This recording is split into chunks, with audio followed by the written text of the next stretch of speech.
महीने में SIR कराएंगे, उन पर सुविधाएं नहीं देंगे, ये सभापति जी बर्दाश्त नहीं कर पाएंगे। तो मांग कर लो ना सभापति, तो आप बोलिएगा नहीं। सभापति जी, मैं आपके माध्यम से उत्तर प्रदेश के 18 लाख से ज्यादा और देश के कई करोड़ संविदा कर्मियों की समस्याओं को आपके बीच रखना चाहता हूं। सभापति जी, संविदा कर्मियों की नौकरी की असुरक्षा, वेतन की कमी, नियमित लाभ नहीं मिलने से बहुत, सभापति महोदय, मैं समझता हूं समाज में सबसे परेशान, उपेक्षित, निरीह हैं। सभापति जी, आशा बहुओं को केवल 2,000 रुपए मिल रहे हैं, रोजगार सेवकों को केवल 8,850, शिक्षा मित्रों को केवल 10,000, आंगनवाड़ी को केवल 5,000, सहायकों को केवल 2,700 और अनुदेशकों को केवल 8700, पंचायत शाखा को केवल 5,000, रसोइयों को केवल 2,000। सभापति महोदय, ये है उनकी मानदेय। साथ ही साथ इस मानदेय के साथ उनके ऊपर उनके ठेकेदार और नियुक्तिकर्ताओं ने जो संविदा की है उसमें बुरी तरह से, सभापति जी, शोषण हो रहा है।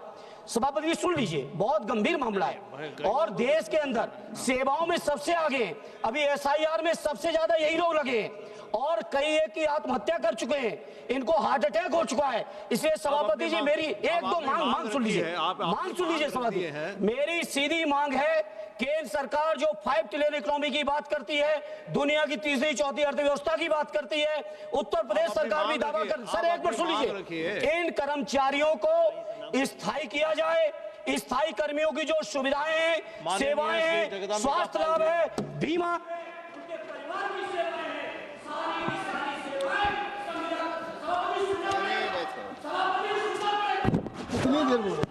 कितनी देर बोले सभापति महोदय,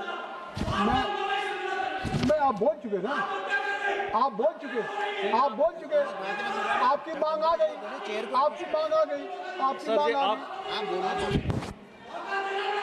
तो मांग कर लो ना। आप चेयर से बात कीजिए, आप चेयर को बोलिए सर। तो आप बोलिएगा नहीं, तो कर लो यार, करोगे उधर नहीं। हम आपको मौका देंगे, आप बैठिएगा। आप 30 सेकंड में आप डिमांड रखिए, आप अपना डिमांड एक महीने में SIR कराएंगे, उन पर सुविधाएं नहीं देंगे, ये सभापति जी बर्दाश्त नहीं कर पाएंगे। इसलिए उनको स्थायी करिए, उनको सारी की सारी जो सेवा शर्तें हैं वो शर्तें दीजिए। ये सर सभापति जी, मैं आपके माध्यम से मैं चाहता हूं कि आज जो सरकार को तत्काल हस्तक्षेप करे, क्योंकि 7 दिन जो पूरे लोकसभा का सत्र होता है, मंडे टू फ्राइडे सभी मेंबर ऑफ पार्लियामेंट इस सदन में रहते हैं, सैटरडे संडे सबके क्षेत्र में कार्यक्रम लगे रहते हैं। कल हमारे यहाँ भी दिव्यांग शिविर लगा हुआ है, किसी को बेंगलुरु जाना है, किसी को चेन्नई, किसी को कोलकाता।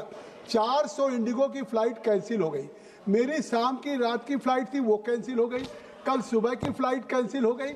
आखिर DGCA ने अगर फ्लाइट ड्यूटी टाइम लिमिटेशंस लगाया है तो यात्रियों की सुरक्षा, उनकी विश्वसनीयता और अकाउंटेबिलिटी किसकी रहेगी? हम 5 मिनट लेट हो जाते हैं तो हमारी एयरलाइंस वेट नहीं करती, चली जाती। और आज जो DGCA ने अगर एयरलाइंस ने कोई निगरानी करने के लिए दिया है और इंडिगो उसका पालन नहीं कर रही है, पूरे देश में आज 400 फ्लाइटें कैंसिल हो गई। हम सब लोग देश में कैसे अपने राज्यों से कैसे अपनी कंस्टिट्यूंसी में जाएंगे और फिर मंडे को लौटेंगे?